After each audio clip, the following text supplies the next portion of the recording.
आप लोगों ने भी JEE मेंस का एग्जाम दे दिया है या फिर दिया भी है तो परसेंटाइल इतना खराब आया है कि किसी को दिखाने लायक बचे ही नहीं हो, या फिर रुको, तुम ऐसे स्टूडेंट्स में से तो नहीं हो जिन्होंने JEE मेंस का टारगेट ही नहीं लिया था, दिया ही नहीं है, ये सोच के कि भाई बहुत टफ होता है, बहुत ज़्यादा डर लग रहा था। तो अगर आप इन दोनों कंडीशन में आते हो, इन दोनों ही कंडीशन में आते हो, तो आज की वीडियो आप लोगों के लिए ही है, क्योंकि आज मैं ऐसे टॉप 5 कॉलेजेस बताने वाली हूँ दिल्ली NCR के, कि अगर आपने JEE मेंस दे दिया है या फिर देने के बाद लो परसेंटाइल आया है या फिर नहीं भी दिया है, तब भी आप अपना BTech का सपना पूरा कर सकते हो इन कॉलेजेस को टारगेट करके। ये जो कॉलेजेस है इसमें फ़ीस ज़्यादा भी है, किसी में ज़्यादा फ़ीस भी है, किसी में मीडियम फ़ीस भी है, किसी में कम फ़ीस भी है। तो आप हर तरह का है फ़ीस मैं बता ही दूंगी, तो वीडियो को लास्ट तक ज़रूर देखना। बाकी अगर इसके बाद भी आपको डाउट बच रहा होगा तो डोंट वरी, डिस्क्रिप्शन में नंबर है, डायरेक्टली कॉन्टैक्ट कर सकते हो। और एक और चीज़ कि इन सारे ही कॉलेज में कूपन कोड भी अवेलेबल होता है। तो अब मैं जब कॉलेजेस बताऊंगी तो ये तो बताऊंगी नहीं इस कॉलेज में भी, इस कॉलेज में, तो मैं पहले ही बता देती हूँ, सारे ही कॉलेज में कूपन कोड अवेलेबल होता है। उससे क्या होता है, जब आप एप्लीकेशन फॉर्म में लगाते हो तो आपका जो एप्लीकेशन फॉर्म है उसमें 50% डिस्काउंट भी हो जाता है, कभी कभी 100% डिस्काउंट भी हो जाता है। तो उसके लिए डिस्क्रिप्शन में नंबर है, मुझे मैसेज करो कि हाय दीदी मुझे इस कॉलेज का कूपन कोड चाहिए या फिर उस कॉलेज का कूपन कोड चाहिए, मैं आपको कूपन कोड प्रोवाइड कर दूंगी, आपके मौज मस्ती हो जाएगी, बल्ले बल्ले हो जाएंगे। तो बाकी अगर आप चैनल पर नए हो तो प्लीज सब्सक्राइब कर दो यार, तुम्हारे पैसे थोड़ी ना कट रहे, कर दो, लाइक कर दो, शेयर कर दो। तो चलिए वीडियो को करते हैं स्टार्ट बिना किसी बकवास के। तो सबसे पहले नंबर पर आता है बैनेट यूनिवर्सिटी। एक प्राइवेट कॉलेज है, 2016 में ये एस्टैब्लिश हुआ था। 68 एकड़ का बहुत बड़ा कैंपस है इसका, जिसमें आप बहुत मौज मस्ती कर सकते हो, एंजॉय कर सकते हो, बहुत कुछ कर सकते हो। समझ रहे हो ना? समझ रहे हो लेकिन उसके साथ साथ यहाँ पे पढ़ाई भी होती है BTech के लिए, और अच्छा खासा अपडेटेड सिलेबस यहाँ पढ़ाया जाता है, कोडिंग कल्चर भी ठीक रहता है, तो प्लेसमेंट भी इसकी अच्छी खासी रहती है। टाइम्स ग्रुप का कॉलेज है तो आप सोच सकते हो कितनी मस्त प्लेसमेंट होती होगी, ठीक है। तो प्लेसमेंट के लिए ये टॉप का कॉलेज है दिल्ली NCR का, एंड पढ़ाई भी यहाँ पे अच्छी खासी हो जाती है, इसलिए हम नंबर 1 पर इसको कंसीडर कर सकते हैं।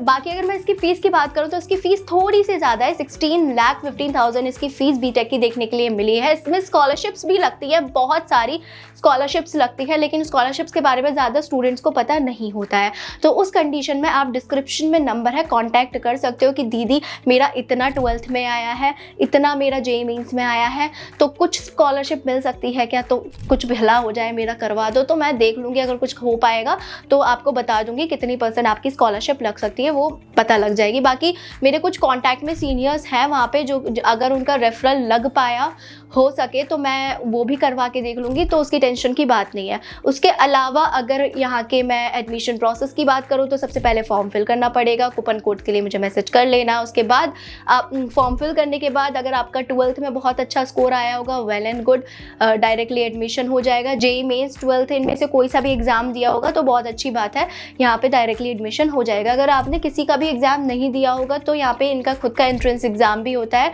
वो क्रैक करना पड़ेगा आपको। वो क्रैक करने के बाद ऑफर लेटर आएगा आपके स्कोर के बेसिस पर।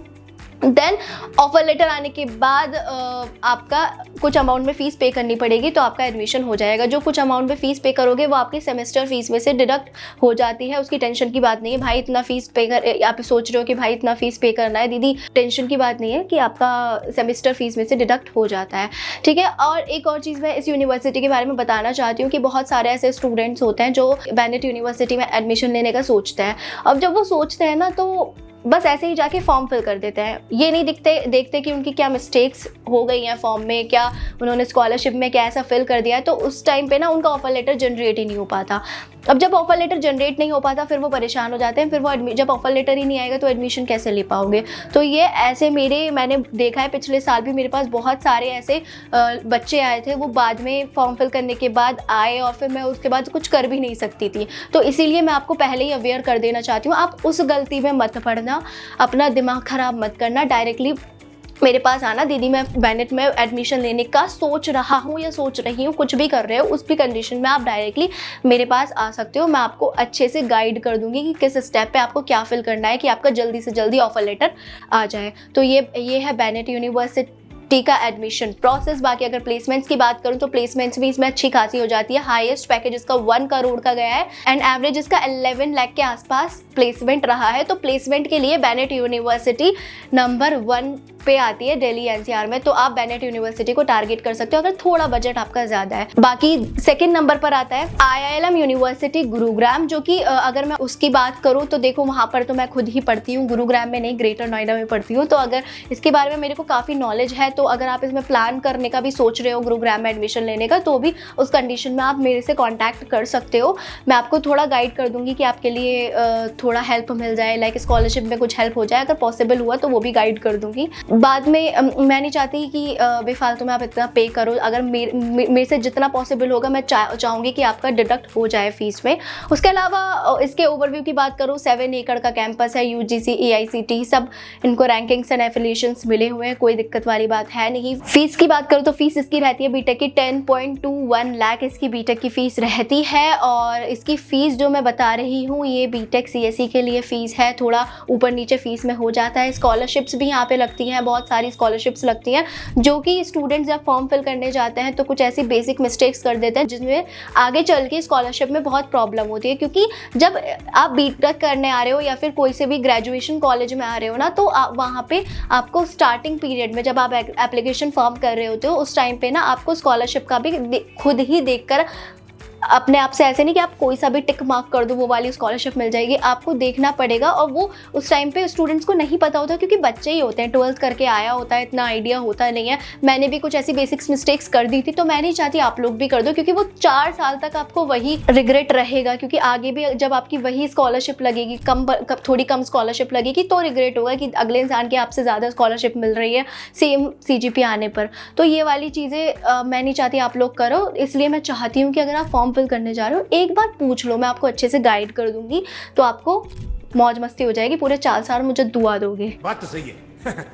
तो ये रहता है फीस, इसकी स्कॉलरशिप भी लगती है। प्लेसमेंट की अगर मैं बात करूँ तो प्लेसमेंट यहाँ पर रहता है, इसका हाईएस्ट पैकेज गया है 24 लाख पर एनम एंड इसका एवरेज पैकेज जो गुरुग्राम का गया है वो गया है 8.6 लाख पर एनम। बाकी गुरुग्राम पे मैंने लॉन्ग वीडियो बना रखी है, जाके देख सकते हो, और टेंशन वाली बात है नहीं, मैं हूँ, मुझे कांटेक्ट भी कर सकते हो। लिस्ट में 3rd नंबर पर आता है KR मंगलम, ये हरियाणा गुरुग्राम में लोकेटेड है। इसके ओवरव्यू की बात करूँ तो 2013 में एस्टैब्लिश हुआ था, रैंकिंग एंड एफिलिएशन अच्छी खासी मिल रखी है। फीस इसकी बीटेक की रहती है 9 से 10 लाख। स्कॉलरशिप इसमें भी लगती है। अगेन स्कॉलरशिप के लिए डायरेक्टली मुझे मैसेज कर लो and I am damned sure, मैं आपको गारंटी देती हूँ, अगर आप एक बार मुझे मैसेज करके पूछ लेते हो ना, तो मैं जितना मेरे से हेल्प हो पाएगी मैं उससे, मतलब आपको कुछ ना कुछ प्रॉफिट, मतलब कुछ ना कुछ आप लेके ही जाओगे, अच्छा खासा थोड़ा नॉलेज लेके चले जाओगे, या कुछ अच्छा ही मैं आपको सजेस्ट करूंगी, टेंशन की बात है नहीं, ठीक है। तो फीस हो गई। फीस के अलावा इसके एडमिशन प्रोसेस की बात करूँ तो फॉर्म फिल करना पड़ेगा, देन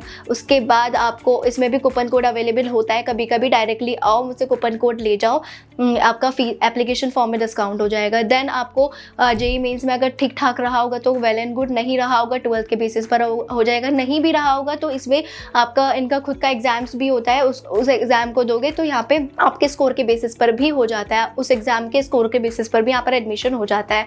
देन उसके बाद ऑफर लेटर आएगा आपके स्कोर के बेसिस पर, देन आपका एडमिशन हो जाएगा। अब अगर मैं इसके प्लेसमेंट की बात करूँ तो इसका हाईएस्ट पैकेज गया था 33 लाख पर एनम एंड इसका एवरेज पैकेज 4 से 5 लाख जाता रहता है।